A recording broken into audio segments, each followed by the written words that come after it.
This 727 is for a bracket car. The gentleman's from Canada. He drove all the way down here and dropped his transmission off.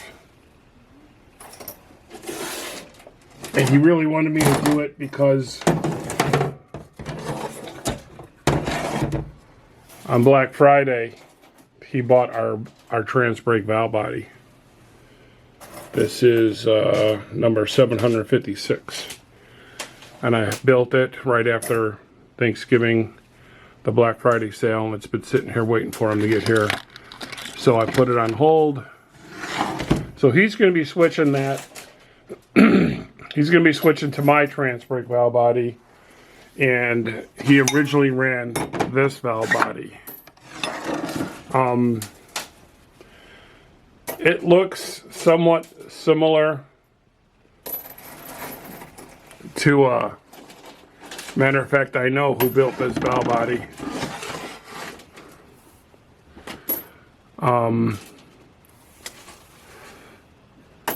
It does say SMR on it, but I didn't think he built his own valve bodies. I think he had them done by Transact, which no longer builds valve bodies, and I believe SMR is now kind of in the retirement stage of his. I noticed where they had to notch this solenoid for it to clear the case. I'm not even going to crack this thing open to see how it works. I really not interested. This may be one that SMR had made.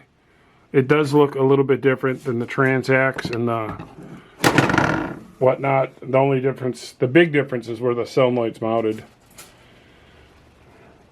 I don't know. Maybe I'll crack it open and take a look, and just to see. I'm awful busy, so we'll have to see about that. But I know this upgrade to this trans brake valve body is going to be a big upgrade, even though I don't know how that one works. So this transmission is what I would call a lightweight style trans. It has a lot of aluminum Planetary, or a lot of aluminum drums in it, the 3 aluminum drums. And the drums are by TCS in Canada. And they're good drums. They're just aluminum, and I'm not aluminum kind of a guy when it comes to my transmissions or my parts. I had one in my blue car, my blue 63, for a while, and it was a pain in the ass. I never liked it. But at that time, when I was running it in the blue car, they did not have billet steel. They only had billet aluminum. So with billet aluminum, you have to basically do band adjustments and fluid changes every 30 passes or so, because the fluid gets real metallic-y, and it's just a little bit hard on the band surface where the band rides, and you got to be careful of where the ring lands ride. This is okay.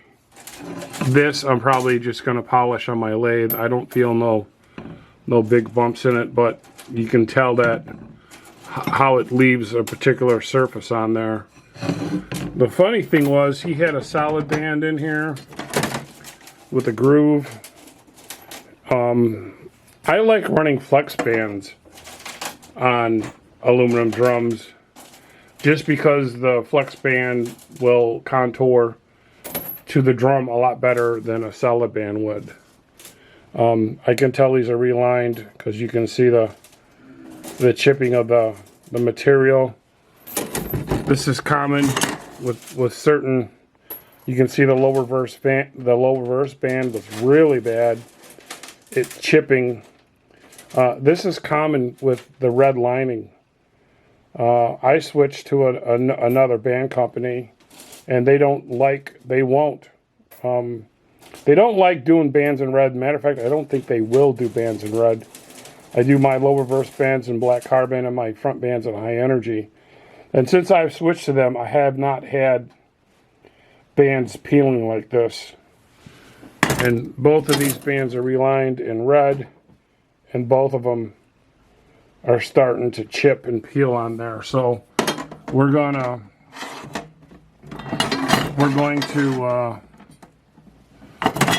replace both bands. So, and just so you know, this is not a tutorial. This is not how to build a trans for a 9-second car. This basically is what's in this unit. I might give a few tips and whatnot, what things to look for, but it's not how to build a tranny.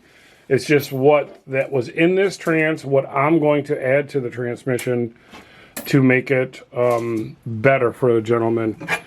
He's a really good bracket racer, and he does a lot of racing. So I want to make this as strong for him as I can. Just to go over a few parts that he already has. The aluminum front and rear drum, and these TCS drums. I got another one out in the shop. Every one of them rubs the sun shell. I don't know what's the deal. The steel ones don't, but the aluminum ones do. You can see in here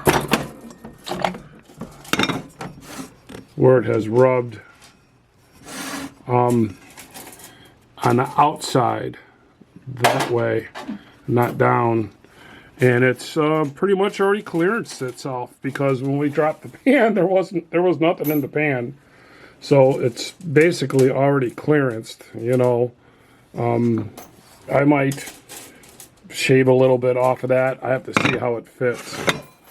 So it also has the low reverse drum that is got a roller bearing in it. That part I really like, but here again, the surface on the drums just don't look as pretty as they would if it was a steel drum. You know, they just got a funny wear pattern.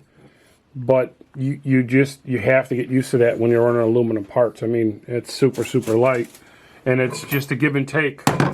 If you want to do that, I put all billet steel in mine.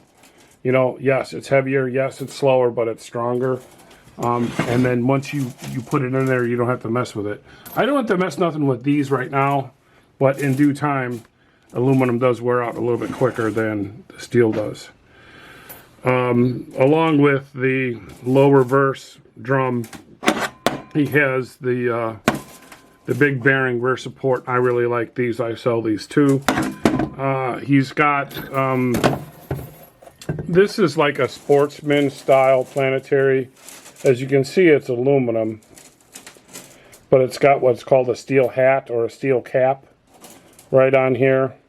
And they weld the pins to it, and then they add a couple washers. I'm sorry, they add a couple Allens to so that cap is held on by 8 points, and that's okay. I mean, I've used these in the past. It's a pain in the ass to cut these pins. The way I do mine is I have a complete. This is all billet steel, and I position my pins where I don't have to notch this so terribly bad for the bearing. But he uses a different bearing than I do too.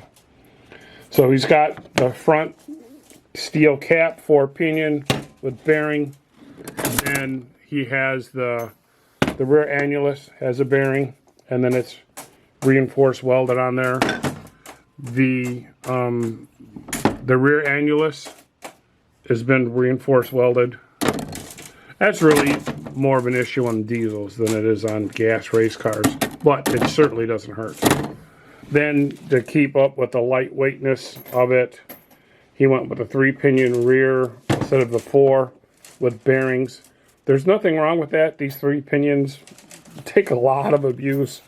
I know a lot of people are like, oh, I got to have the 4. Well, and that's fine. You know, I'll sell them the 4, but there's nothing wrong with these 3 pinions. I mean, and this is relatively a light race car.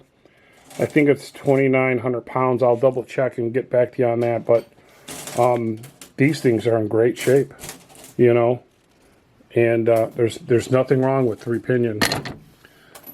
It also has a brand X 16 roller ultimate sprag in it, and I don't know if my camera can catch this, but you can just barely feel, you see those lines in there?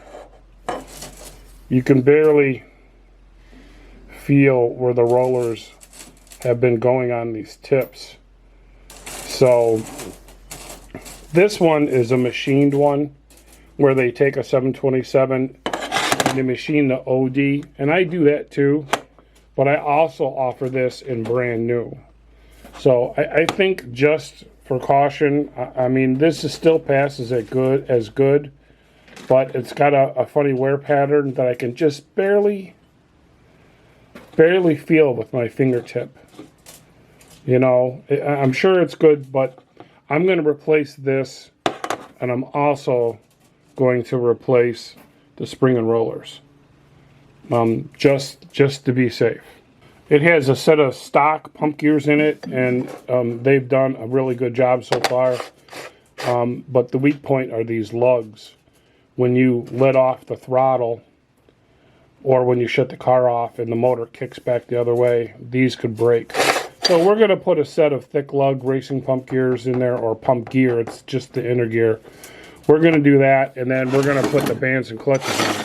Now, what we found when we took this transmission apart, which is a really not very popular failure.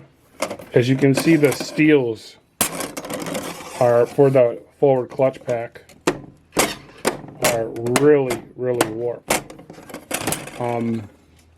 and they got hot multiple times.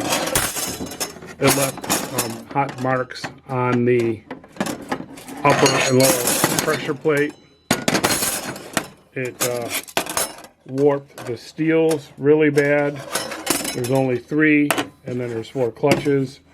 And I mean, these still worked, you know, even with these burn marks. He might have lost a little bit of mile an hour, or maybe a little bit of 60 foot, but these clutches need to be replaced.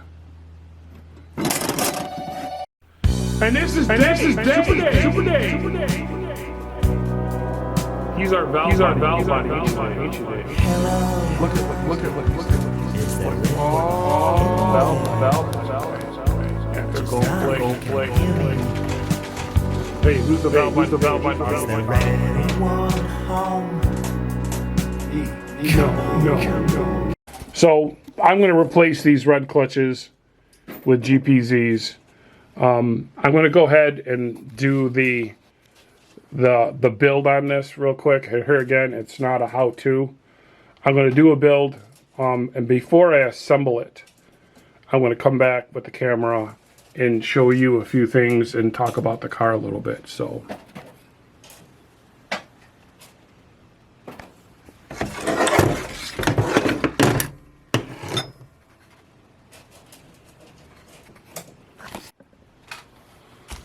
all right, just a couple of quick tips on the pump. I've already put the pump bushing and the seal in it, and I staked it. These are the thick lug racing pump gears. When you get these from me, they're marked. Let's see if I can play the camera thing. They're marked front. I put my name on it so I know that they're bought here. And then they're marked front. That means that goes towards the front seal. If you put these backwards, the converter is not going to go in all the way. So, just so you know, put the front towards the front. Also, I'm changing the Teflon. Here's middle of the camera. I'm changing the Teflon rings. These ain't scarf cut. They're butt connected style, where they just push together, and they got some darkness to them, which is, I don't know. I've never used this style before. I always use the scarf cut ones. Regardless of whatever Teflon ring you use, you always want to make sure you kind of curl these down a little bit to about half the size and hold it for a little bit. And then this way, when you put it on the pump, it will hug the stator like so. Also, sometimes when you air check a dry Teflon sealing ring, especially the front clutch, it may not air check very good because the air has to get behind the seal, the Teflon ring, and push it out in order for it to seal. So if you're a little concerned or nervous about that, use the steel rings that come in the overhaul kit to do your air checking, and then switch them over to Teflon. I also noticed too that I like to run the Teflon lip seals and the forward clutch on the input shaft, and they had steel. Not the end of the world, but steel sealing rings seem to wear out much quicker under high pressure applications, so I always like to use the Teflon.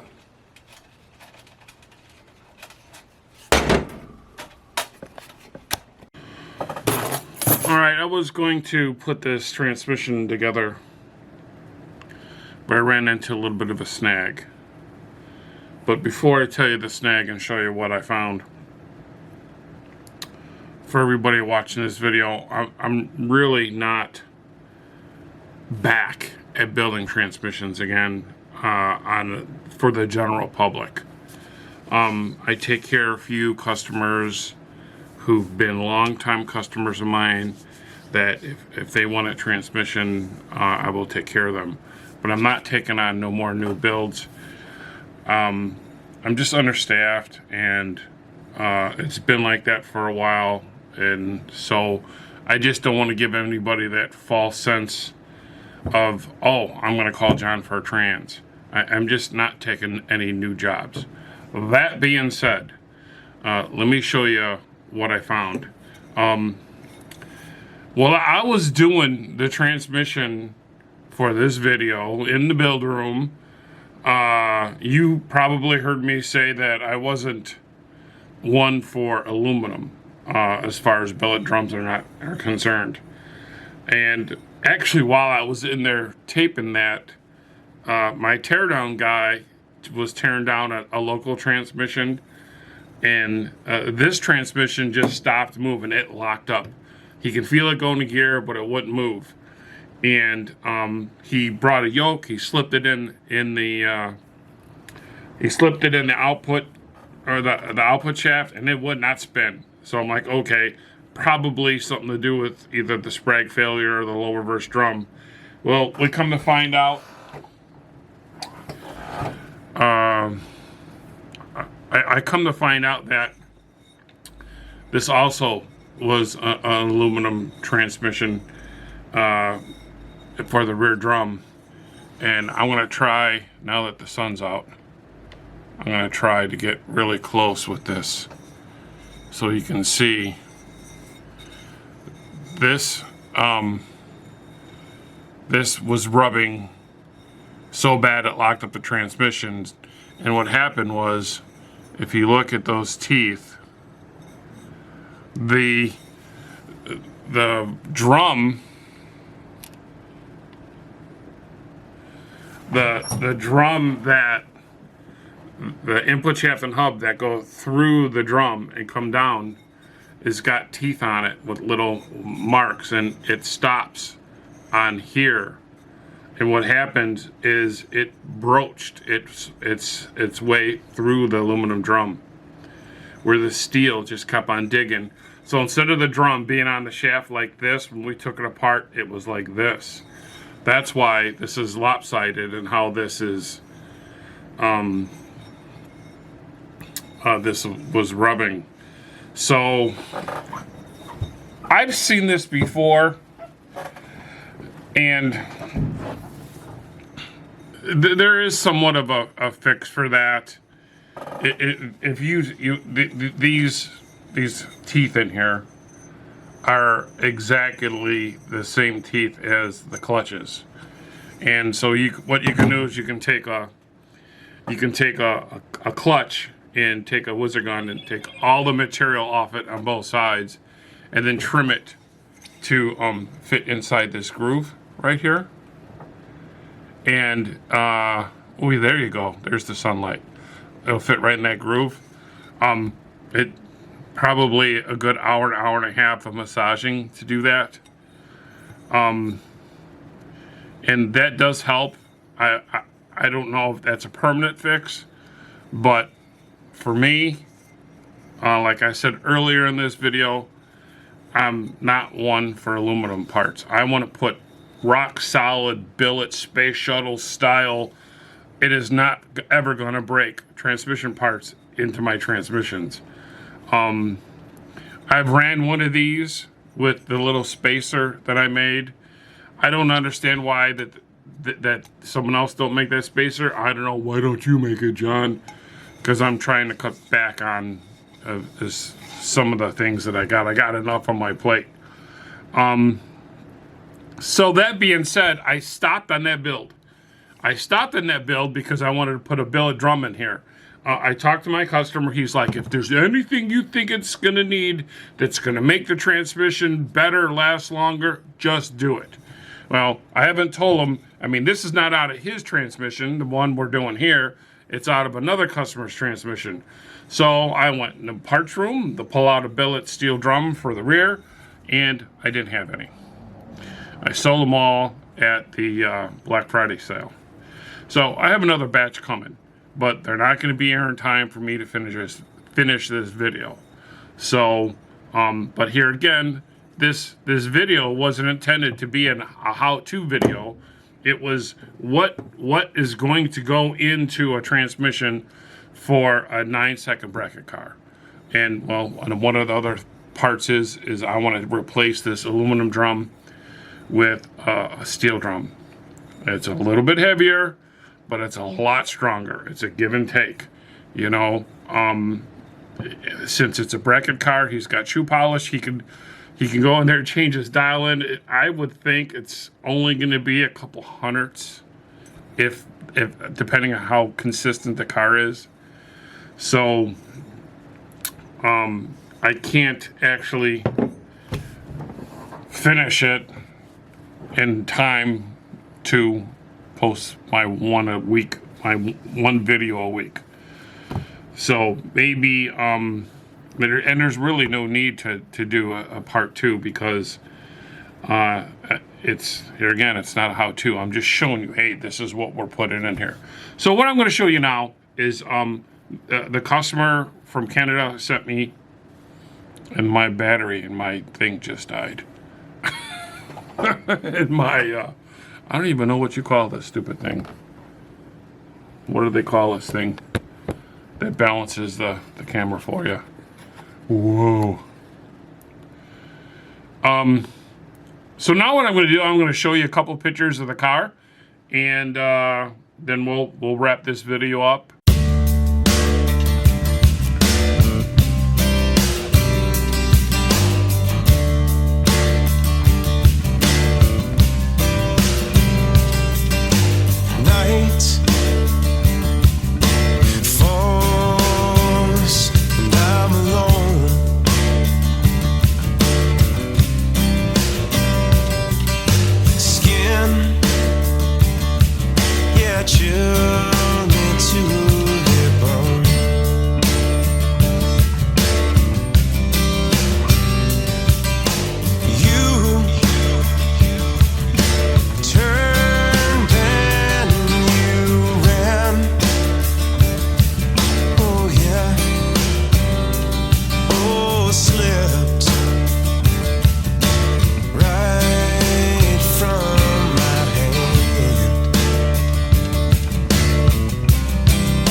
On a